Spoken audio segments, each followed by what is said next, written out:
Olá, bom dia, paz do Senhor.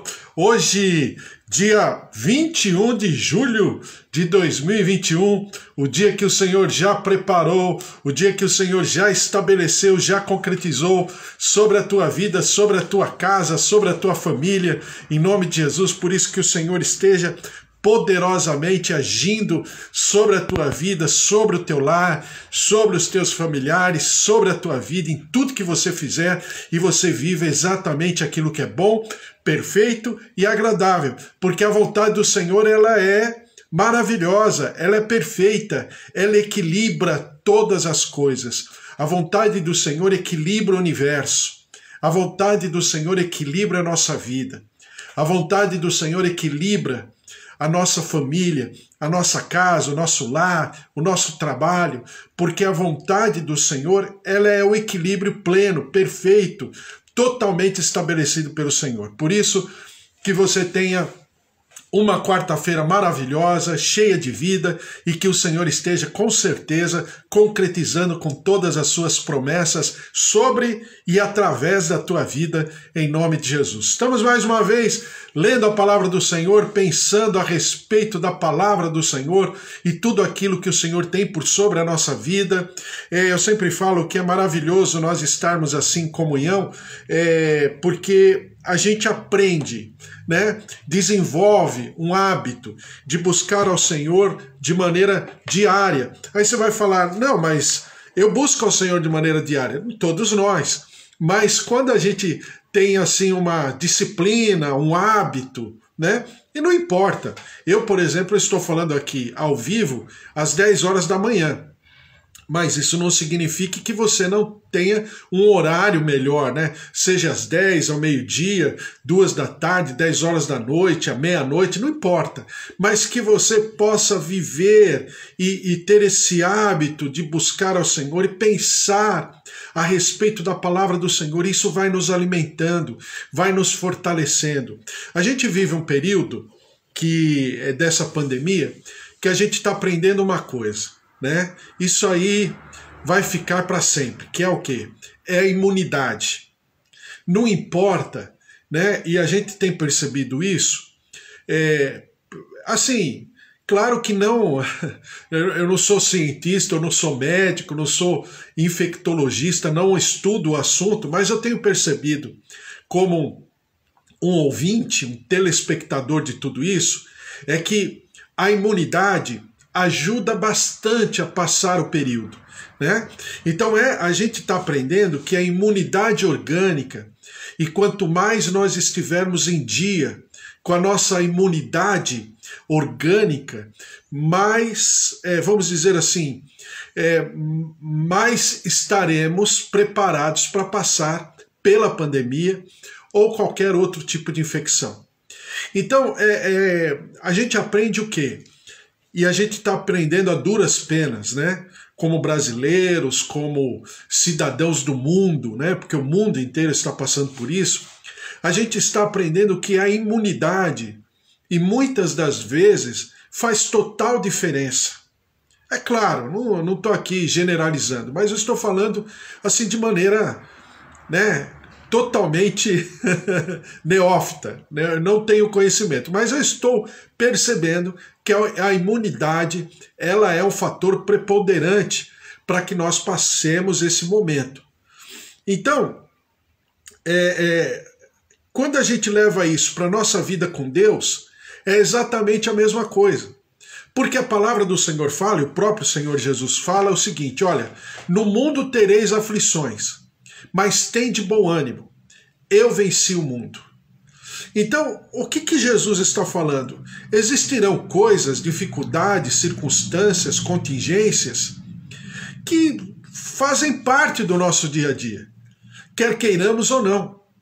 Mas quanto mais nós estivermos, entre aspas agora, imunizados, ou com a nossa imunidade boa, nós passaremos de uma maneira um tanto quanto mais preparados pelos dissabores da vida. Como diriam os antigos, né? Por essas situações e até mesmo de coisas que acontecem no nosso cotidiano. Então, quando eu forço, né? Quando eu insisto com você em estar pensando nos rudimentos da palavra, rudimento significa os fundamentos da palavra, né? Ou a doutrina de Cristo, como fala lá no livro de Hebreus, e vez por outra a gente tem lido a respeito, Hebreus capítulo 6. Por quê? Porque são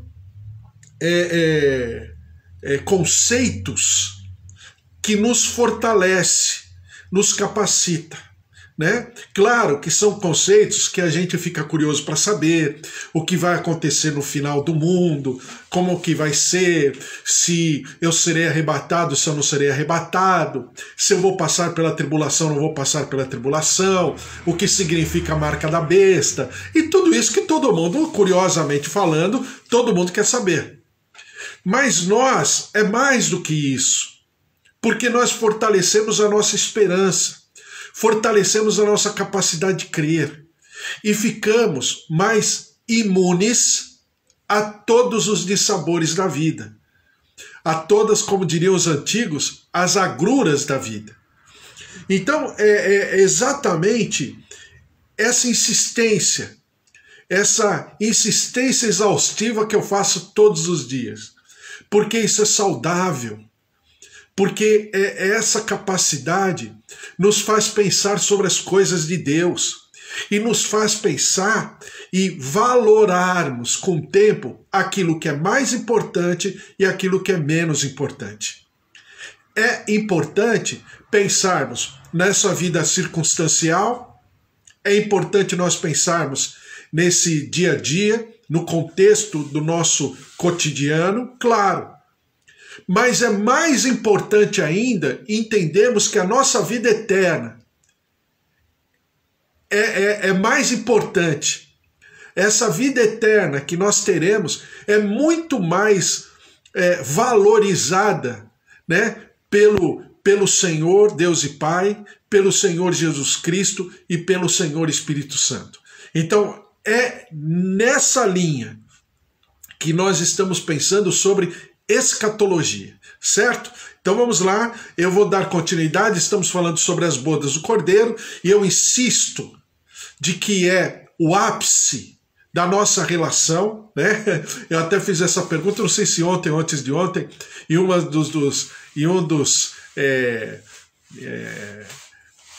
dos registros que eu coloquei aí na internet, é o ápice. Por que é o ápice?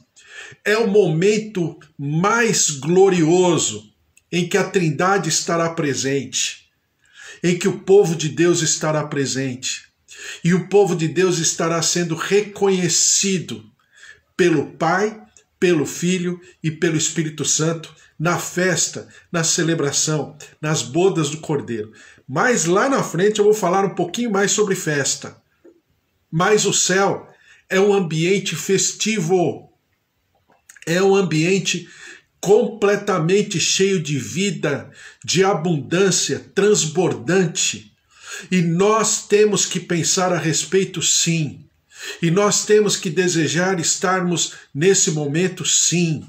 E nós devemos propagar isso para aqueles que nos amam e que nós amamos também. Falarmos a respeito do céu. Falar a respeito do céu não é de mau agouro, como quem está querendo morrer, não. Mas é falarmos daquilo que realmente interessa para nós. Isso nos imuniza, isso nos capacita, isso faz com que sejamos inoculados com esses ambientes de desequilíbrio, de caos, de tragédia.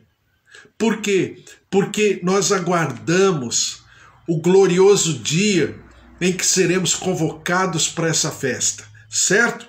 Então, pensando a respeito, eu vou ler Lucas 22, claro, sempre lembrando, estamos passando pela escatologia, é como se a gente estivesse numa rua, né? Estivéssemos num ambiente de turismo. Eu vejo a Bíblia assim, o ambiente de turismo. E de repente a gente vai passando, conhecendo os locais, e de repente a gente passa por um local. Esse local em si próprio já é um ambiente de turismo também. Aí a gente para, né? Toda a comitiva lá, todo o ônibus dos turistas param, e aí o guia vem, pega todo mundo e fala, olha esse lugar e tal, e começa a conhecer aquelas ruas daquela região. É isso que nós estamos fazendo com escatologia. Não tem como passarmos. Como é que é? A Eva está falando, ver Jesus é a nossa esperança. Glória a Deus, é a nossa eterna esperança. Glória a Deus, Eva. Então é isso, né? Então nós vamos passar pela escatologia, porque não tem como falar de Mateus 21, 22, 23, 24, 25, e todas as parábolas que Jesus fala, são praticamente 40 parábolas, de maneira textual, né? Dentro de todos os evangelhos, e a gente vai falar de escatologia, não tem como, porque as parábolas de Jesus são inspirações para falarmos de últimos acontecimentos, certo? Glória a Deus. Bom dia, minha tia Alzira, bom dia, Eva, Carlos, bom dia, minha tia Alzira, principalmente Beto, Eliane, que estão aí felicíssimos, alegres com a chegada do Ian, e Deus abençoe a todos, também minha tia Rosália, sempre orando pelo meu primo Alexandre, e também todos os queridos tios e seus filhos, sobrinhos, netos, meus primos e também genros, noras, a todos, meus pais, bom dia a todos, também seu João, dona Dária, seu Toninho, dona Nadir, Bispo Antônio, Deus abençoe, Bispo Antônio, Suzy, Priscila, todos os familiares. Kátia, estamos orando pelo teu esposo, Kátia de Valinhos, que estamos orando pelo Marcos, né, que agora está passando pela Covid-19, está hospitalizado, está no hospital, em tratamento. Nós estamos orando também, aproveitando, falando sobre o Márcio, também estamos orando, está na UTI, passando pela Covid-19, e todos os outros que nós temos orado e clamado, nossos queridos familiares que estão passando pela Covid ou estão passando por alguma situação de enfermidade, em nome de Jesus, o Senhor esteja curando, visitando. Bom dia, Alex, tudo bem, Alex? Bom dia a todos vocês aí e familiares também, em nome de Jesus. Bom dia, Amanda, Deus abençoe, Amanda, um beijo para você também, Fábio, Julinha, Luquinha e todos os familiares. Bom dia, pastora Amara, Deus abençoe, Milena, Ulisses, netos, também genro, Nora, Deus abençoe, seu Ulisses também, um homem de Deus, um servo de Deus maravilhoso, muito simpático, que eu gosto de conversar. Todos, a bênção, a presença, o poder, o mover do Senhor sobre todos, trazendo vida, trazendo alegria e sendo uma quarta-feira maravilhosa e cheia de vida em nome de Jesus. Vamos ler a palavra do Senhor falando em Mateus, né? Claro, como texto áureo, como texto básico em todo esse ambiente de escatologia. Lucas, e estamos falando sobre bodas, né? Paramos no tema sobre bodas do Cordeiro, o que significa essa festa. Jesus disse aos discípulos que eles comeriam com ele em sua mesa no reino de Deus. Lucas capítulo 22, versículo 27 diz assim, já li o texto ontem, só vou ler as passagens mais importantes para esse tema.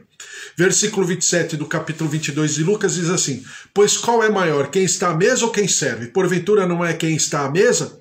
Pois no meio de vós eu sou como quem serve.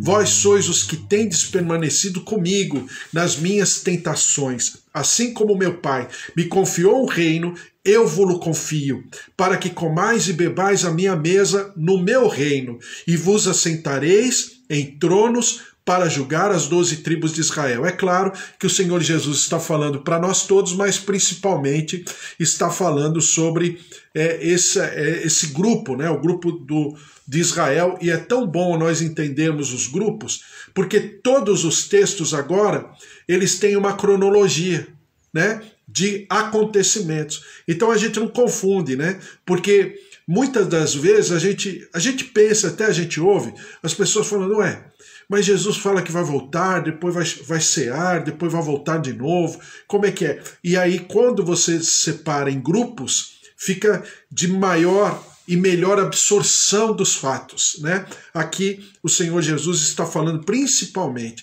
Quando eu falo principalmente, é porque sempre haverá o remanescente. Vamos pensar no grande texto que nos explica isso de maneira didática, no Antigo Testamento, no livro de Êxodo, a partir do capítulo 12, quando o povo sai da terra do Egito. A Bíblia fala mais tarde que havia o populacho. Quem era o populacho? Eram outras tribos, eram outros povos que absorveram aquilo que Moisés determinou ao povo de Israel. Naquele tempo não chamava povo de Israel, né, mas o povo hebreu.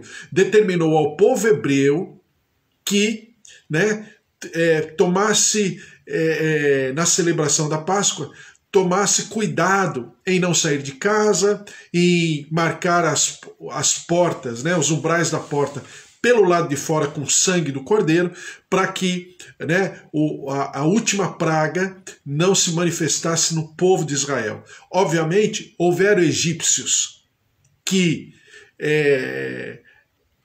foram sensíveis à voz de Moisés, à voz de Deus, com certeza. Houveram judeus ou hebreus que não foram sensíveis, com certeza, e que tiveram nas suas casas primogênitos que morreram na 10ª praga, com certeza. Mas também houveram outros povos, outras tribos, ou pessoas, ou remanescentes, como eu chamo sempre, que obedeceram à palavra e por causa disso tiveram os seus primogênitos poupados. Mas a Bíblia fala que também quando o povo saiu, esse populacho foi junto. Quando você vai para a história de Caleb, e para nós, né, Caleb é muito importante nessa história toda, porque Caleb, com 85 anos, ele vai conquistar o conglomerado de montes, né, o monte chamado Monte Hebron, que é onde mais tarde, né, é fundada a cidade de Jerusalém, onde Davi toma posse da sua condição de rei, né? Você percebe que Caleb não era judeu, não era hebreu de nascimento. Caleb era hebreu por uma questão de desejar ser. Então, Caleb, né, conquistou aquela terra, mas ele não era hebreu de nascimento. Mas ele era hebreu por convicção.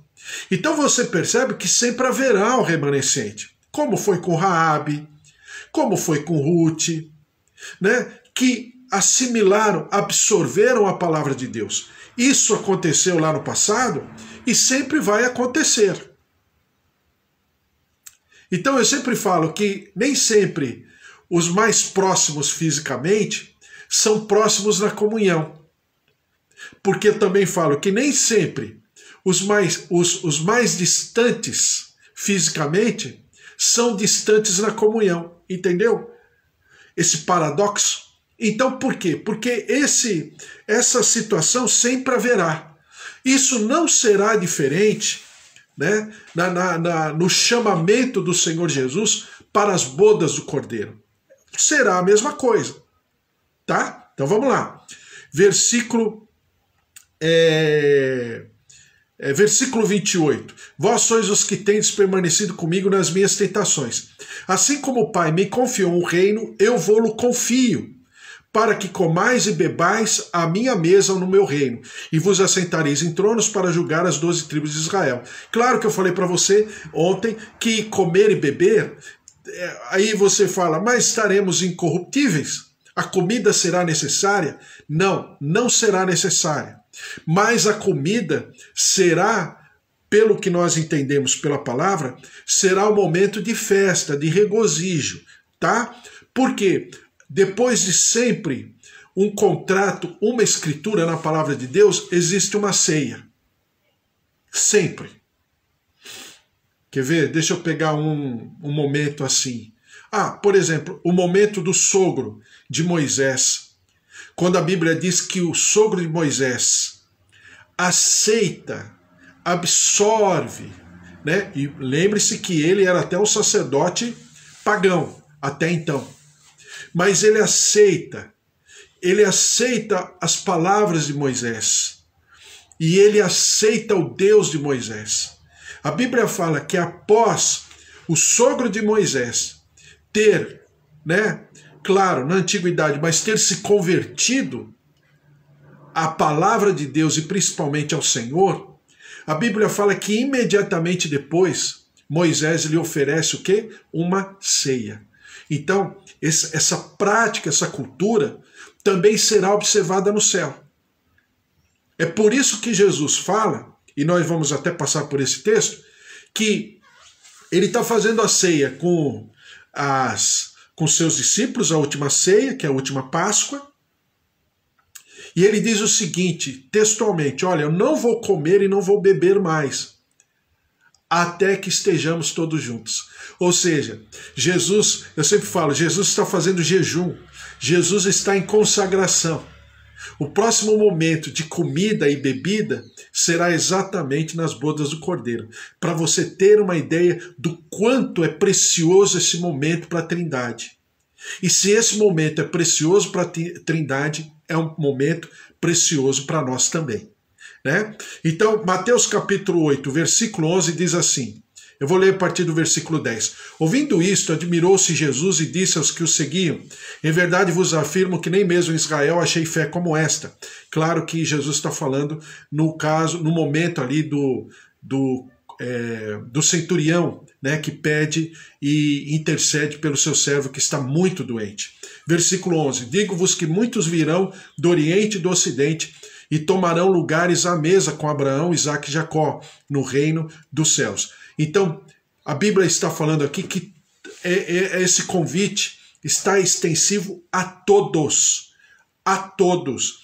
Voltemos a Mateus 22 para que você pense comigo mais uma vez, para que fique muito bem claro, para que a gente, em relação à doutrina, principalmente daqueles, uma parte, né, do chamado da igreja renovada, né, tem dentro da sua doutrina a predestinação. Como se o Senhor marcasse alguns de uma maneira e o Senhor marcasse outros de outra maneira. Não, o Senhor não marca ninguém. Não obstante ele ser onisciente, não obstante ele saber de todas as coisas. Eu sempre comparo isso como a gente, quando pai, né, no momento que os nossos filhos estão pequenininhos, né, Amanda está mais ou menos passando por essa experiência pelo filhinho dela, pelo Luquinha, que é exatamente isso. Você, como pai, sabe que chega um momento de quando a criança está começando a andar, que a criança ela fica totalmente ansiosa, na expectativa, e ela acha que já é dona do mundo, né? Então ela não quer mais que você segure ela, e que ela quer andar por si só, e ela fica meio cambaleante ainda, por quê? Porque está aprendendo a andar. Mas tem hora que você deixa. Mas você sabe que tem a quina, que tem aquela situação toda, até você procura proteger a criança o máximo possível. Mas chega uma hora que não tem como. E aí a criança sai. No que ela sai no seu voo solo, é lógico que você sabe, olha, vai escorregar, vai cair, vai tropeçar. Mas você, entre aspas, na tua onisciência, sabe que vai acontecer. Mas tem hora que você não consegue segurar. E isso acontece com o pai e com a mãe, com os filhos, durante toda a história de vida, em alguns momentos da vida. Tem hora que você fala, vai se esfolar, vai se machucar, mas, olha, eu estou te avisando, mas você quer? Então, é a mesma coisa o que Deus faz conosco, exatamente a mesma coisa. Então Deus, não é porque ele tem a onisciência que ele controle, que ele nos robotize, né? Que ele nos automatize, ou para ser certo ou para ser errado. Não, mas é isso que acontece em relação às bodas. Dentro dessa linha de raciocínio, vamos ler Mateus capítulo 22, versículo 1, voltarmos, né, já estamos terminando esse tema, esse tópico, voltarmos a esse texto. Mateus 22, versículo 1 diz assim, de novo entrou Jesus a falar por parábolas, dizendo-lhes, o reino dos céus é semelhante a um rei que celebrou as bodas do seu filho. Então, versículo 3, presta atenção, então enviou os seus servos a chamar os convidados para as bodas, mas estes não quiseram vir. Enviou ainda outros servos com esta ordem, dizei aos convidados, eis que já preparei o meu banquete, os meus bois, os meus cevados já foram abatidos e tudo está pronto. Vinde para as bodas. Eles, porém, não se importaram, segundo grupo. E se foram um para o seu campo, outro para o seu negócio. E os outros, agarrando os servos, os maltrataram e mataram. O rei ficou irado, e enviando as suas tropas, exterminou aqueles assassinos e lhes incendiou a cidade. Então disse aos seus servos: está pronta a festa, mas os convidados não eram dignos. E depois para as encruzilhadas dos caminhos e convidai para as bodas a quantos encontrardes. E saindo aqueles servos pelas estradas, reuniram todos os que encontraram, maus e bons, e a sala do banquete ficou repleta de convidados. Eu quero agora pensar exatamente sobre isso com você, aproveitando que nós estamos falando de escatologia, né? Aproveitando que estamos revisitando as doutrinas, os rudimentos, né? Os fundamentos da palavra em Jesus Cristo, as doutrinas de Jesus Cristo. Então, Jesus está falando à nação de Israel principalmente, que haviam sido convidados através dos patriarcas, mas eles não quiseram. Mas Jesus também está falando do outro grupo, que também foi convidado, e alguns não quiseram. Tinha muitas coisas para fazer, né? Tinha outras atividades muito mais importantes do que ir nessa festa. E alguns desses ainda maltrataram e mataram seus mensageiros. A palavra do Senhor fala que o resultado disso foi destruição, foi morte. Mas porque o Senhor da festa quis matar? Não. Mas pelo próprio resultado da negativa, de não quererem ir à festa, não desejarem encaminharem ou se encaminharem para a festa. Mas a palavra do Senhor fala que houve um grupo que foi. Mas desses grupos havia alguns, dentre esses grupos, algumas pessoas que não estavam, né, vamos dizer, com a sua indumentária correta. Não estavam com as suas vestimentas corretas. Então isso significa que, em outras palavras, não é o dono da festa que está obstruindo alguém para não entrar, mas é essa pessoa que foi convidada para entrar, ou que não quer entrar, ou em segundo lugar, porque não está dignamente vestida para essa festa. É a questão que eu já falei para vocês outras vezes de etiqueta, né? Você não vai num casamento, você não vai numa festa, vamos dizer, de gala, de bermuda, de chinelo, de camiseta de manga. Por quê? Camisa de manga. Por quê? Porque não é o momento. A celebração, essa festa, vai exigir de mim uma postura. Tá?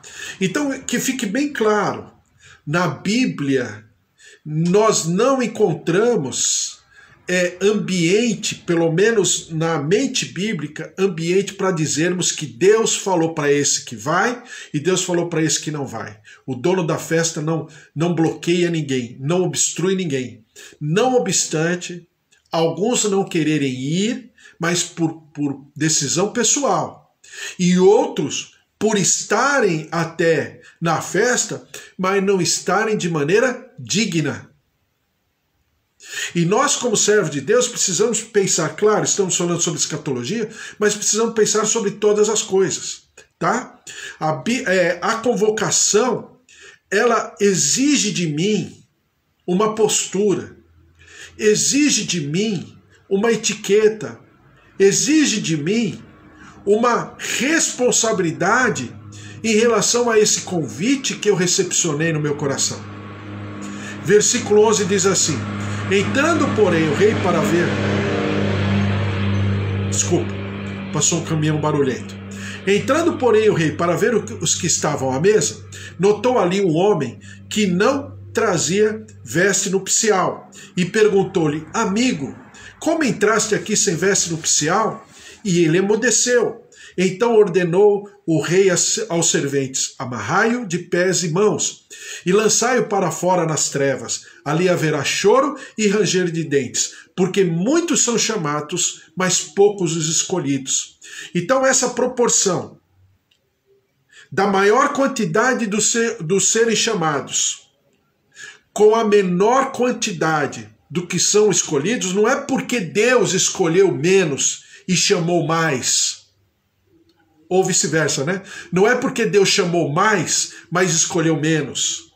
Não pertenceu ao crivo de Deus essa seleção. Mas esse crivo é pessoal. Esse instrumento de aferição, de peneirar, vem da nossa parte, não da parte de Deus, tá? Que fique muito bem claro. Nós somos daqueles que cremos que Deus deu exatamente todas as condições. Em Romanos capítulo 1, fala que ainda que não se pregue o evangelho para essa pessoa é indesculpável pela própria natureza. A Bíblia fala de criação. Pela criação, porque a criação ela revela. Como Einstein um dia escreveu em um dos seus livros, não tem como eu pensar no universo e não entender que existe uma mente por detrás, um ser que exista, que está por detrás de todo o universo, não tem como. Então é exatamente a mesma condição de redenção. Não obstante os nossos limites, o conhecimento humano, né, de acordo com a sua cultura, de acordo com a sua geração, de acordo com o seu conhecimento, não existe essa possibilidade. Tanto é que Jesus só voltará quando o evangelho ser pregado a todas as partes, a todos os povos. Por que esse compromisso? Para que ninguém mais tarde fale que não teve, né, a oportunidade. Então é por isso que nós precisamos viver esse processo escatológico no nosso cotidiano. Por quê? Porque as pessoas precisam ver em nós essa esperança. As pessoas precisam enxergar, nos avaliar, nos aferir a partir e por causa dessa esperança. Certo? Apocalipse 19, versículo 9 diz assim: então me falou o anjo, escreve, bem-aventurados aqueles que são chamados à ceia das bodas do Cordeiro. E acrescentou, são estas as verdadeiras palavras de Deus. Todos nós que cremos, todos os seres humanos da face da terra, todas as gerações da humanidade foram um dia convidados para essa festa.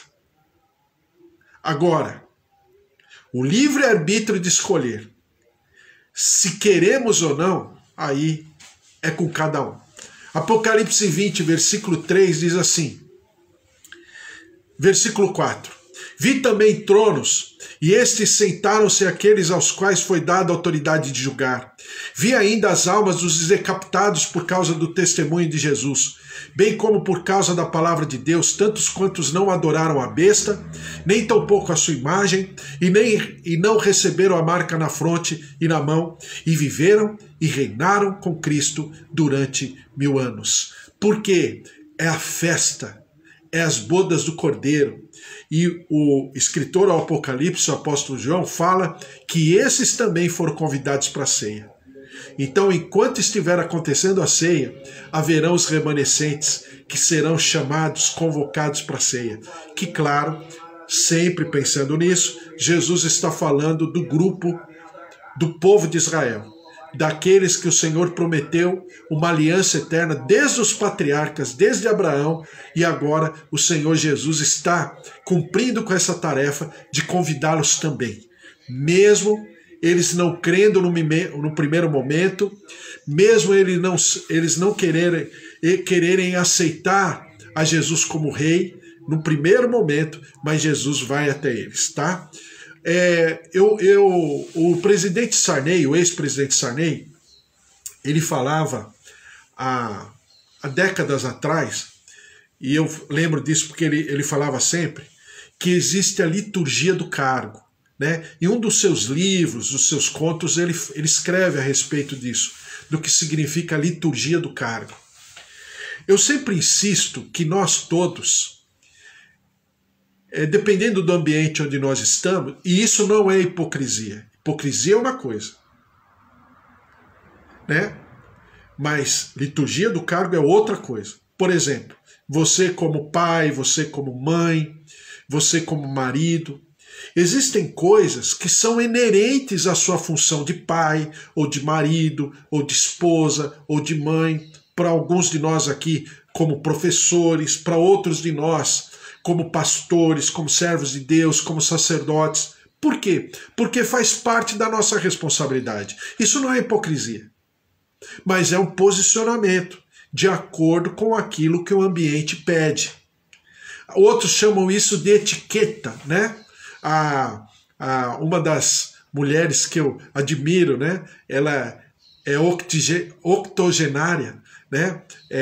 O sobrenome dela é Pascolato, é Constança Pascolato. Ela sempre, eu admiro quando ela escreve as suas colunas e tal, porque ela fala sobre etiqueta. E ela mostra que não é a condição financeira, não é a condição social, não é a condição cultural, mas as pessoas, elas se sentem melhores quando elas vivem de acordo com o ambiente que elas estão. O traje, o vocabulário, a conversação, isso faz parte. Alguns não concordam com isso, eu respeito. Mas eu falo que, olhando isso com a lente de Deus agora, sobre as condições da palavra de Deus que ela oferece e que também ela exige, existe essa liturgia. Veja só o que fala Filipenses capítulo 1, versículo 27. Somente deveis portar-vos dignamente conforme o evangelho de Cristo. Então nós devemos nos comportar dignamente conforme o evangelho de Cristo. Então, em outras palavras, o evangelho de Cristo exige uma liturgia do cargo. O evangelho de Cristo exige uma etiqueta. Não é hipocrisia, né? Não é religiosidade, não é farisaísmo. Isso é uma outra história. Mas nós também temos que entender que nós, como servos de Deus, num ambiente tão caótico que nós estamos vivendo, diante de tragédias anunciadas e vividas, diante de tanta coisa terrível, nós, agora pensando de maneira escatológica, nós temos que pensar sim em como procedermos, em como falarmos, em como vivermos, em como nos manifestarmos, para que exatamente tudo isso que é necessário vivermos, vivamos de maneira boa, perfeita e agradável. Filipenses capítulo 1, versículo 27 diz assim: somente deveis portar-vos dignamente conforme o evangelho de Cristo, para que, quer vá e vos veja, quer esteja ausente, ouça acerca de vós que estáis no mesmo espírito, combatendo juntamente com o mesmo ânimo pela fé do evangelho. Então, é aquilo que Deus fala a respeito de Jó, que Jó era uma pessoa reta e íntegra. Aí você vai falar reto e íntegro. No português é praticamente sinônima, né? Essas palavras, esses conceitos. Mas o que Deus está falando para o diabo a respeito de Jó é que ele era uma pessoa reta, ou seja, na sua maneira de se comportar. Mas ele também era uma pessoa íntegra, ou seja, quando ninguém estava olhando, ele permanecia o mesmo. Então nós que vamos viver a eternidade, nós temos que ser exatamente esse padrão. Como Paulo diz, dignos do Evangelho, vivendo pela fé digna do Evangelho. Então, a escatologia, ela é maravilhosa e é por isso que nós devemos nos alimentar. E terminando, Lucas capítulo 15, versículo 7 diz assim: digo-vos que assim haverá maior júbilo no céu por um pecador que se arrepende do que por 99 justos que não necessitam de arrependimento. Jesus falando sobre a parábola da ovelha perdida. E agora, Lucas capítulo 15, versículo 10. eu vos afirmo que, de igual modo, há júbilo diante dos anjos de Deus por um pecador que se arrepende. Então, o que Jesus coloca as bodas, a festa, nesse sentido escatológico? Jesus aqui está falando sobre a dracma perdida e está falando sobre a ovelha perdida. E quando você vai entrar no texto, e quando você observa a cultura, você vai perceber que foi mais caro a festa pelo encontro da ovelha perdida, e foi mais cara a festa, a celebração, pelo encontro da dracma perdida, mais cara a festa do que a própria dracma perdida. Você vai falar, mas puxa, que estranho, né? Se você for olhar texto a texto, né, de maneira exegética, você vai perceber que tem alguma coisa errada. Como que a festa é mais cara do que a própria dracma? Né? Como que a festa é mais cara do que a própria ovelha perdida à época? Porque é exatamente o valor da festa. É por isso que eu sempre falo para você que a festa do Cordeiro é o ápice de toda a comunhão da Trindade com o seu povo, com a sua propriedade eterna, com aquele reino de sacerdotes, né? Como diz Hebreus, com o reino dos primogênitos. Por quê? Porque nós festejaremos para toda a eternidade. É essa festa que enche o teu coração. É essa festa que enche o meu coração. É essa celebração maravilhosa. Apocalipse capítulo, estou terminando. Apocalipse capítulo 12, versículo 12.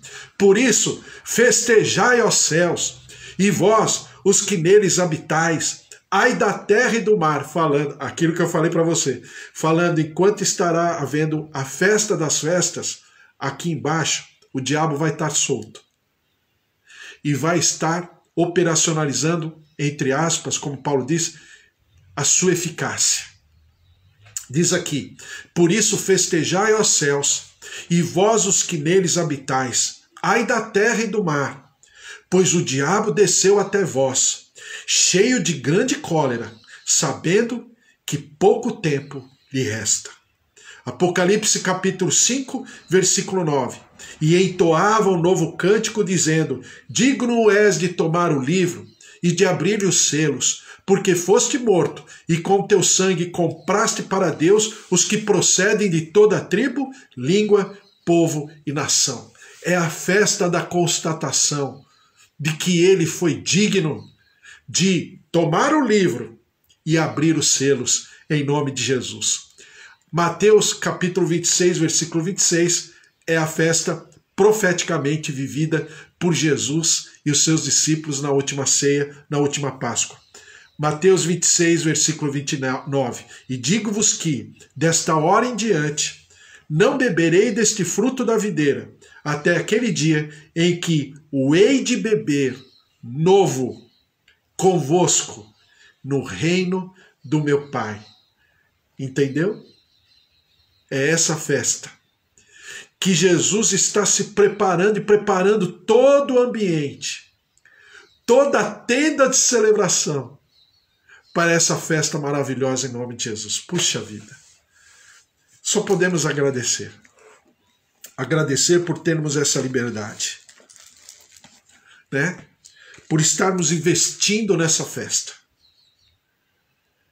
Eu aqui do meu lado, você aí do teu lado, mas em comunhão de propósitos. Qual é o nosso propósito?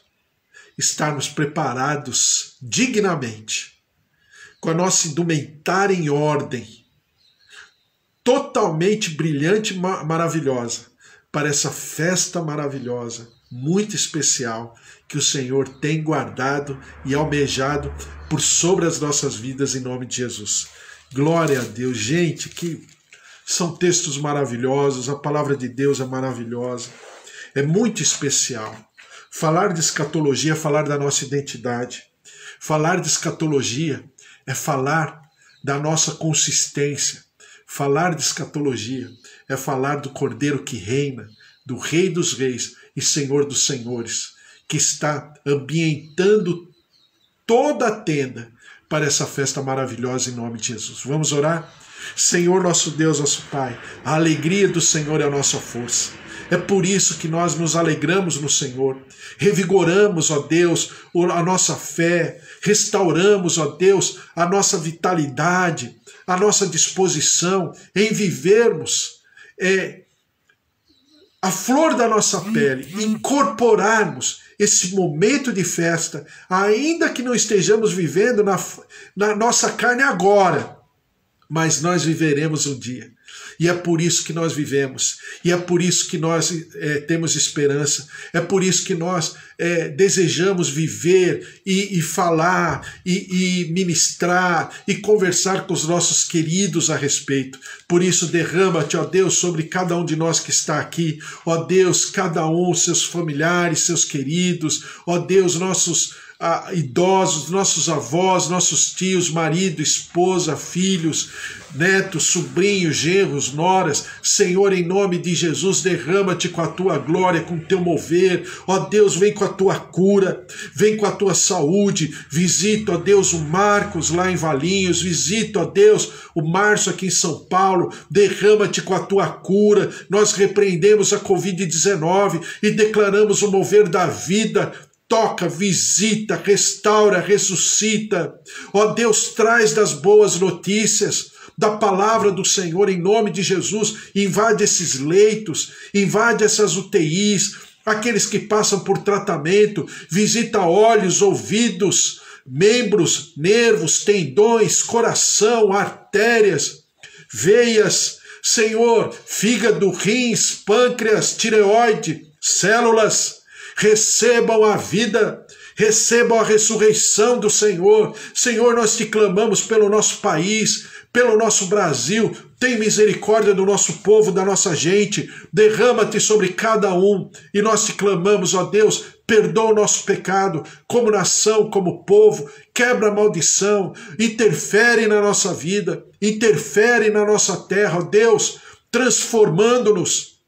E nós daremos sempre ao Senhor toda a honra e toda a glória. Senhor, vem sobre nós nessa quarta-feira, derrama-te com teu mover, seja um dia maravilhoso, memorável, inesquecível, traz das tuas vitórias para nós, ó Deus, no nosso trabalho, nos nossos projetos, como a Eva, a Amanda, o Bispo Antônio, a Mara, todos que estão aqui, minha tia Alzira, seus familiares, ó Deus, a Esther, Deus abençoe a todos, a plenitude, o mover, abrindo, liberando caminhos, pavimentando estradas, ó Deus, de prosperidade, de sucesso, de conquistas, de vitórias, e nós daremos sempre ao Senhor todo louvor, toda honra e toda glória, porque a Ti é devida, ó Senhor, a nossa adoração, a festa plena, a festa suprema, ó Deus, maravilhosa, e nós já vivemos em ambiente de festa e de alegria, porque o Senhor é o nosso Deus, o Senhor Jesus é o nosso Senhor,